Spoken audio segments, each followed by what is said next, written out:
नमस्कार, बहुत स्वागत है आपका मॉर्निंग ब्रेकिंग न्यूज में। खबरों के साथ मैं हूं रीनू। सबसे पहले बात करेंगे, एमपी में गर्मी का सितम जारी है। मई के दूसरे दिन भी पारा 40 के पार पहुंच चुका है। 3 डिग्री तक और बढ़ सकता है तापमान, जहां खरगोन खंडवा में देखा गया कि तापमान 42 डिग्री के पार पहुंच गया। 7 मई के बाद शहरों में बारिश के आसार बने हुए हैं और आप ये देखिए कि मौसम के जो अलग अलग तेवर हैं वो कई इलाकों में देखने को मिल रहे हैं। कई जगहों पर 40 डिग्री के पार पारा है, तो वहीं खरगोन खंडवा की बात करें तो 42 डिग्री यहां पर तापमान दर्ज किया गया है और 7 मई के बाद शहरों में बारिश होने के आसार बने हुए हैं। एमपी में गर्मी का सितम मई के दूसरे दिन भी 40 के पार पारा पहुंच चुका है। 3 डिग्री तक और तापमान बढ़ सकता है, यानी कि 43 से 45 डिग्री तक भी तापमान हो सकता है। खरगोन खंडवा में तापमान 42 डिग्री दर्ज किया गया है। 7 मई के बाद शहरों में बारिश के आसार बने हुए हैं।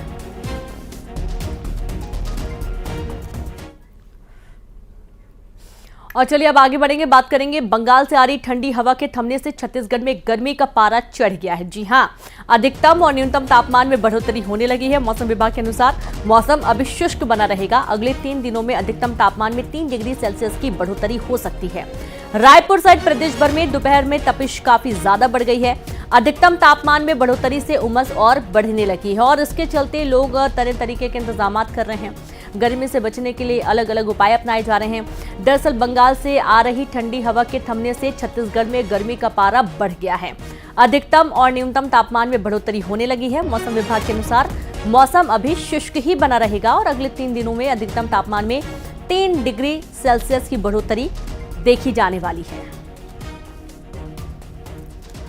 तो रायपुर सहित प्रदेश भर में दोपहर में तपिश काफी बढ़ गई है और अधिकतम तापमान में बढ़ोतरी से उमस और बढ़ने लगी है। लोगों को काफी दिक्कतें हो रही हैं। जिन लोगों के बाहर आउटडोर हैं या बाहर काम के सिलसिले से जाते हैं तो जाहिर सी बात है उनको इस तपन में काफी दिक्कतों का सामना करना पड़ता है। तरह तरह के उपाय होते हैं। अपने आप को पूरा कवर करके लोग घर से बाहर निकल रहे हैं और पानी की कमी ना हो इसलिए ज्यादा से ज्यादा पानी पीने की कोशिश जरूर करें। और सीधे रुकेंगे रायपुर से तनु और शैलेंद्र हमारे साथ भोपाल से जुड़ गए हैं। तो सबसे पहले तो शैलेंद्र आपके पास आते हैं। अब चूंकि गर्मी बढ़ रही है, इलाकों में 40 डिग्री के पार और कई जिलों में 42 डिग्री के पार भी पारा पहुंच चुका है और मौसम विभाग का अनुमान है कि ये गर्मी और अभी बढ़ने वाली है। किस तरीके के हालात बने हैं राजधानी भोपाल सहित अन्य जिलों में और साथ ही गर्मी से बचने के क्या उपाय हो रहे हैं? देखिए, मैं आपको बता दूं कि मध्य प्रदेश की राजधानी भोपाल सहित प्रदेश के लगभग 17 से 18 जिले ऐसे हैं जहां पर तापमान 40 डिग्री के पार चला गया है। अगर इनमें बात करूं तो सबसे अधिक ग्वालियर चंबल संभाग के बाद इंदौर और उज्जैन संभाग के जो इलाके हैं वो सबसे ज्यादा तप रहे हैं। और अगर राजधानी भोपाल की मैं बात करूं तो 29 तारीख को यहां भी तापमान 40.8 डिग्री रिकॉर्ड किया गया था। तो मध्य प्रदेश के जो तमाम शहर हैं अब उनमें तेज गर्मी का सामना लोगों को करना पड़ रहा है। हालांकि राहत की बात यह है कि जो लू है वो अभी चलना शुरू नहीं हुई है। तो फिलहाल कहा जा सकता है कि धूप में अगर निकलते हैं तो आपको परेशानी तो होती है, लेकिन तेज लू के थपेड़ों से आप अभी प्रभावित नहीं हो रहे हैं। लेकिन मौसम विभाग की माने तो जिस तरीके से जो बंगाल की खाड़ी से लगातार नमी जो आ रही थी जिसके चलते मध्य प्रदेश में हालात ठीक थे, लेकिन जैसे जैसे नमी कम होती जा रही वैसे वैसे सूरज के तेवर लगातार बढ़ते जा रहे हैं। हालांकि माना यह जा रहा है, जो पूर्वानुमान है कि 7 तारीख के आसपास एक जो पश्चिमी विक्षोभ है बंगाल की खाड़ी से जो डिस्टर्बेंस उठेगा उसके चलते मध्य प्रदेश में एक बार कुछ इलाकों में नमी और हो सकती है, जिसके चलते वहां बारिश भी हो सकती है। हालांकि तमाम जो डॉक्टर्स हैं वो तमाम लोग यही सलाह दे रहे हैं कि गर्मी से राहत अगर आपको पानी है तो सबसे अधिक आवश्यक है कि आप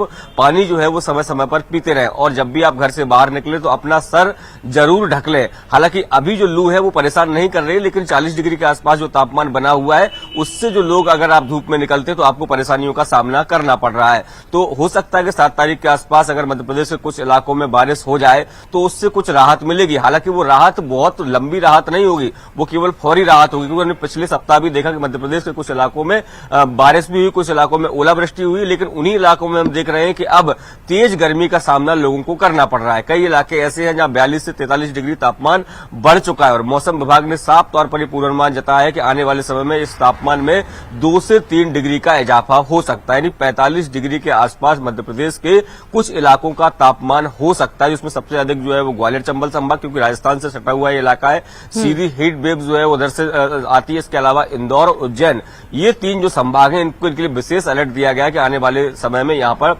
पारा जो है वो और अधिक बढ़ेगा। बिल्कुल। और तनु, आपके पास आते हैं, चूंकि गर्मी सितम ढा रही है, किस तरीके के इंतजामात साथ ही सरकार की तरफ से, जैसा कि सड़कों पर प्याऊ की व्यवस्था होती है, छांव की व्यवस्था होती है, ऐसे इंतजामात देखे जा रहे हैं क्या?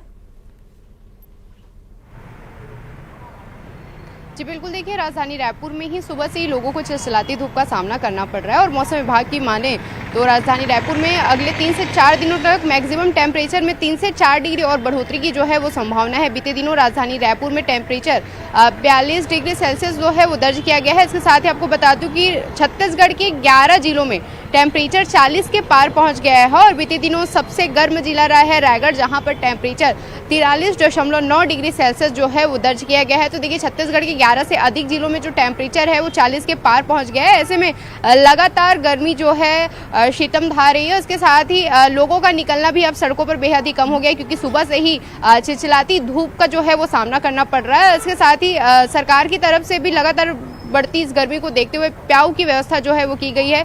राजधानी के कई चौक चौराहों पर प्याऊ मटके जो है वो रखे गए हैं, ताकि आते जाते राहगीरों की प्यास बुझाने में जो है प्याऊ मटका जो है वो मदद कर सके। इसके साथ ही मौसम विभाग ने भी गर्मी को लेकर तमाम तरह के अलर्ट जारी किए गए हैं। 5 से 6 मई के बीच में या उसके बाद में छत्तीसगढ़ में लू चलने की संभावना जो है वो जताई जा रही है। ऐसे में इस दौरान टेम्परेचर जो है 45 के पार पहुंचने की संभावना है और मौसम विभाग की माने तो मौसम विभाग कहते आ रहे कि पिछले साल की तुलना में इस बार छत्तीसगढ़ में गर्मी जो है वो ज्यादा पड़ेगी और पिछले 10 साल का रिकॉर्ड छत्तीसगढ़ में गर्मी इस बार तोड़ेगी।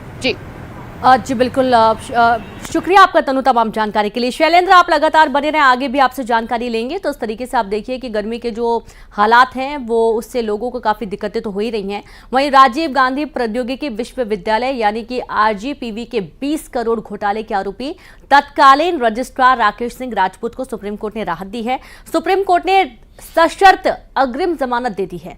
अग्रिम जमानत देते हुए कोर्ट ने कहा है, अगर पुलिस गिरफ्तार करेगी तो 20,000 की जमानत पर रिहा करना होगा। साथ ही विदेश जाने पर रोक लगा दी गई। बता दें कि इस मामले में तत्कालीन कुलपति भी 11 अप्रैल को रायपुर से गिरफ्तार किए गए थे। हालांकि रजिस्ट्रार राकेश सिंह राजपूत की गिरफ्तारी नहीं हुई थी।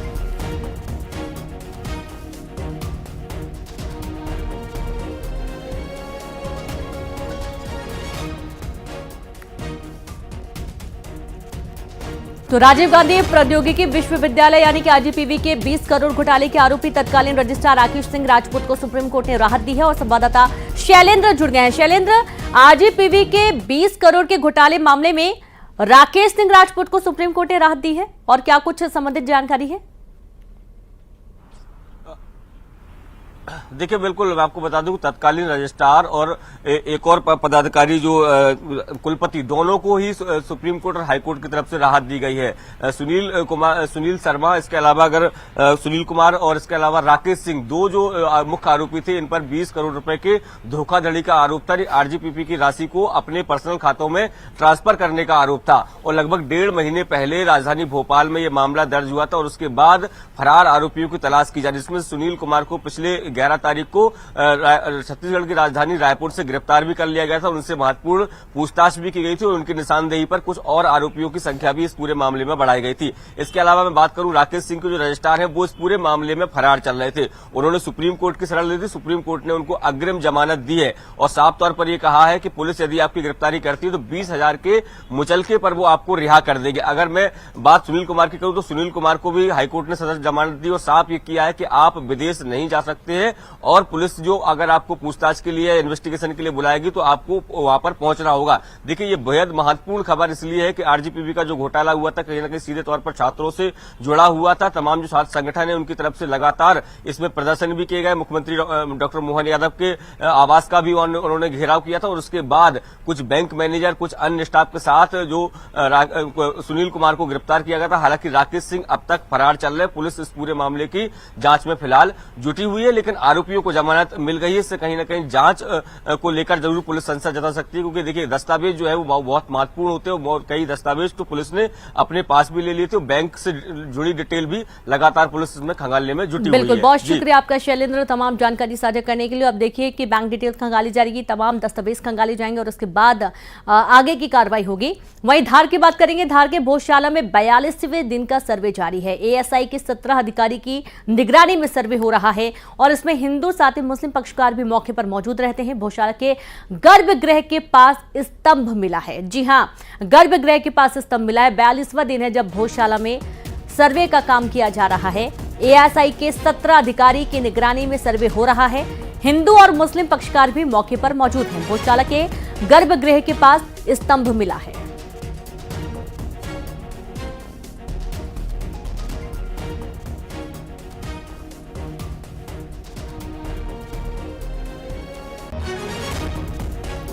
बुरहानपुर में लोकसभा चुनाव को लेकर जिला प्रशासन अलर्ट मोड पर है। जिले में शांति और कानून व्यवस्था बनाए रखने के लिए कलेक्टर ने 5 आदतन अपराधियों को जिला बदर कर दिया है। ये सभी अपराधी नेपानगर पुलिस थाना क्षेत्र के सिवल और बाकड़ी गांव के हैं।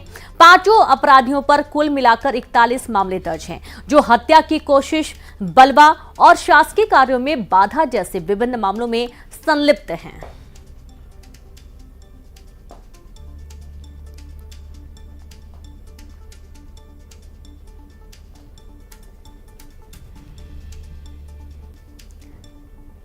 तो शांति और कानून व्यवस्था बनाए रखने के लिए एक्शन लिया गया। बुरहानपुर का पूरा मामला है और उसके चलते आप देखेंगे चुनाव की तैयारियों के चलते अपराधियों पर शिकंजा कसा गया है। कवर्धा में गर्मी बढ़ते ही जंगल में आगजनी की घटनाएं बढ़ने लगी हैं। जंगल में कई जगहों पर आग लग गई, तो वहीं वन विभाग आग को बुझाने में जुटा हुआ है और इसके लिए विशेष अभियान चलाया गया। 1 सप्ताह तक आग बुझाने का अभियान चलाया जाएगा। वन विभाग जगह जगह आग बुझाने में जुटा हुआ है और ये देखिए वन विभाग की तरफ से तमाम कोशिशें की जा रही है कि जो आगजनी की घटनाएं हो रही हैं उन पर काबू पाया जा सके।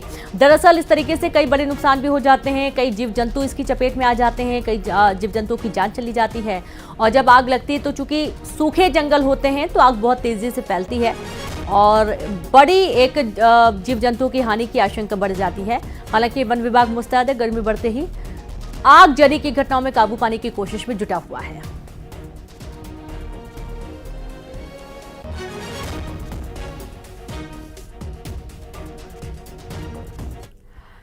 और इसी बीच राधिका खेड़ा का एक ट्वीट सामने आया है। ट्वीट कर भूपेश बघेल और प्रियंका गांधी पर उन्होंने तंज कसा है।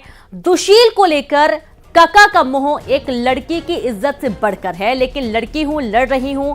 मर्यादा पुरुषोत्तम प्रभु श्री राम जी के ननिहाल में दीदी का स्वागत है। और ये तंज भरा जो सोशल मीडिया पर उनका पोस्ट सामने आया है वो वाकई में अब जाहिर सी बात इसमें सियासत भी हो रही है। राधिका खेड़ा जिन्होंने एक वीडियो भी अपलोड किया था और उसके बाद उन्होंने कांग्रेस पर ही निशाना साधा था। एक बार फिर उन्होंने सोशल मीडिया अकाउंट पर पोस्ट करके भूपेश बघेल और प्रियंका गांधी पर तंज कसा। दुशील को लेकर काका का मोह एक लड़की की इज्जत से बढ़कर है, लेकिन लड़की हूं, लड़ रही हूं। मर्यादा पुरुषोत्तम प्रभु श्री राम जी के ननिहाल में दीदी का स्वागत है। अब चूंकि आप सभी को मालूम है कि प्रियंका गांधी अब पहुंचने वाली हैं छत्तीसगढ़ में यहां पर चुनावी जनसभा को संबोधित करने के लिए और उन्हीं का स्वागत तंज भरे लहजे में करती आई हैं राधिका खेड़ा।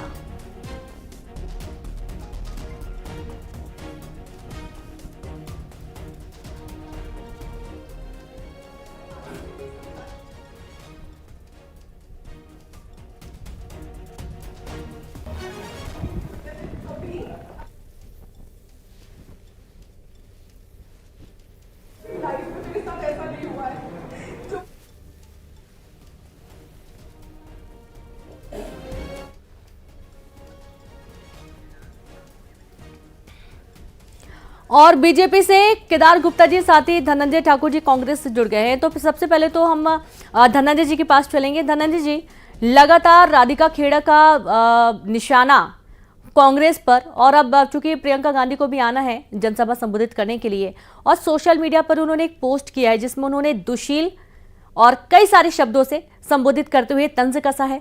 ये अपनी ही पार्टी इतना जोरदार निशाना साधना? देखिए, राधिका खेड़ा जी जो है हमारी कांग्रेस पार्टी की राष्ट्रीय प्रवक्ता है जी। और लगातार वो महिलाओं को लेकर जो भाजपा शासित राज्यों में जो महिला को साथ दुराचार घटनाएं हो रही है, महिलाओं का जो अपमान हो रहा है, जैसे आप देखेंगे कि एक भाजपा के सांसद प्रत्याशी के ऊपर 2,974 या 72 कुछ शोषण के जो आरोप लगे हैं और नरेंद्र मोदी उनका प्रचार करने जा रहे हैं, उनको लेकर उन्होंने तंज कसा है। और दूसरी का तात्पर्य बुरे स्वभाव की सरकार छत्तीसगढ़ में है, जिसके शायद सरकार है जिसके सरकार बनने के बाद यहाँ महिलाएं जो है सुरक्षित हुई है, दुराचार की घटनाएं बढ़ी, अपहरण की, हिंसा की महिलाओं के साथ, उसको लेकर उन्होंने तंज कसा है। और राम राज्य है तो स्वाभाविक बात है उन्होंने तंज कसने का काम किया है भाजपा सरकार के ऊपर। अरे वो तो ठीक है, लेकिन वो तो भूपेश बघेल पर निशाना साध रही हैं। अब आपको एक पूरा उनका पोस्ट बता दे, दुशील को लेकर कका का मोह एक लड़की की इज्जत से बढ़कर है, लेकिन लड़की हूं, लड़ रही हूं, मर्यादा पुरुषोत्तम प्रभु श्री राम जी के ननिहाल में दीदी का स्वागत है। अब बताइए आप धनंजय जी। देखिए यहाँ की लड़की जो छत्तीसगढ़ की लड़की है ना, वो भाजपा की सरकार बनने के बाद लड़ रही है, अपने सम्मान के लिए लड़ रही है, अपनी सुरक्षा के लिए लड़ रही है। मतलब कितना आप शब्दों को घुमाएंगे? आपको साफ तौर पर पता है कि भूपेश बघेल को लेकर उन्होंने ये पोस्ट किया है, प्रियंका गांधी को वो तंज कस रही हैं, उसके बाद भी आप ये कह रहे हैं? नहीं, मैं तो कह रहा हूँ ना, कांग्रेस पार्टी और कांग्रेस के सारे नेता, चाहे हमारी प्रियंका दीदी जी हो, चाहे राधिका जी हो, चाहे भूपेश बघेल जी हो, और भाजपा सरकार में जो महिलाओं के साथ जो दुराचार और अरे धनंजय जी, आप बात ही नहीं कर रहे हैं सही तरीके से। क्या बात कर रहे हैं आप? केदार जी, आपका रिएक्शन इस पूरे मामले में? आप सुन रहे हैं धनंजय जी को? सीधे तौर पर बीजेपी, मतलब हर कोई भी मुद्दा है वो साफ तौर पर पोस्ट कर रही हैं, उसके बावजूद आप बीजेपी को लेकर बात कर रहे हैं यहाँ पर। केदार जी, आपका रिएक्शन इस पर? कल से ये चीजें सामने आ चुकी है और लगातार ये बात चल रही है कि राधिका खेड़ा जी का जो कांग्रेस कार्यालय राजीव भवन में अपमान हुआ है, उसको लेकर सभी राजनीतिक दल दुखी हैं कि एक महिला राष्ट्रीय प्रवक्ता के साथ अगर इस प्रकार की घटना उनके राजनीतिक कार्यालय में होती है तो इससे दुखद बात और कोई नहीं हो सकती। राधिका जी लगातार यहाँ पर विधानसभा चुनाव से सक्रिय हैं और उन्होंने आज के ट्वीट में बहुत कुछ स्पष्ट किया है। उन्होंने कका से कहा है कि उनका मोह किसी और है और कका गुटबाजी कर रहे हैं, ये बहुत साफ है।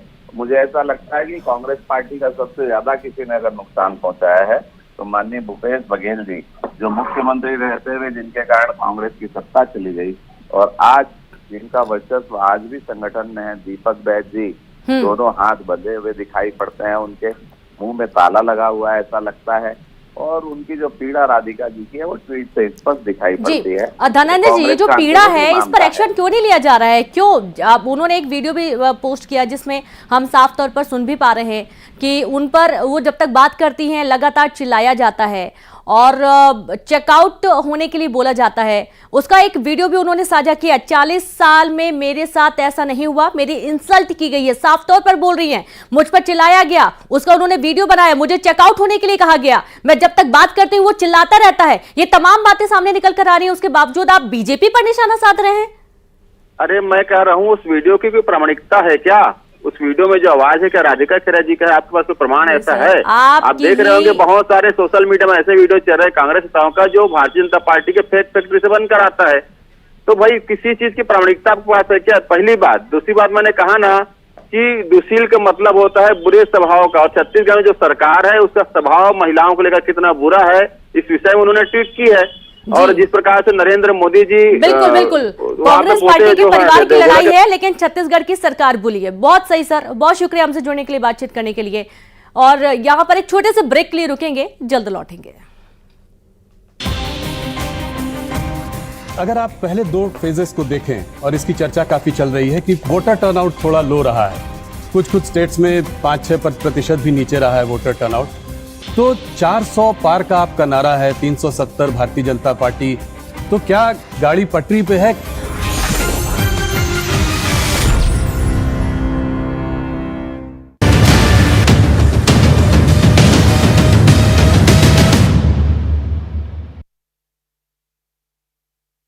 भिंड में प्लास्टिक पाइपों में लगी आग।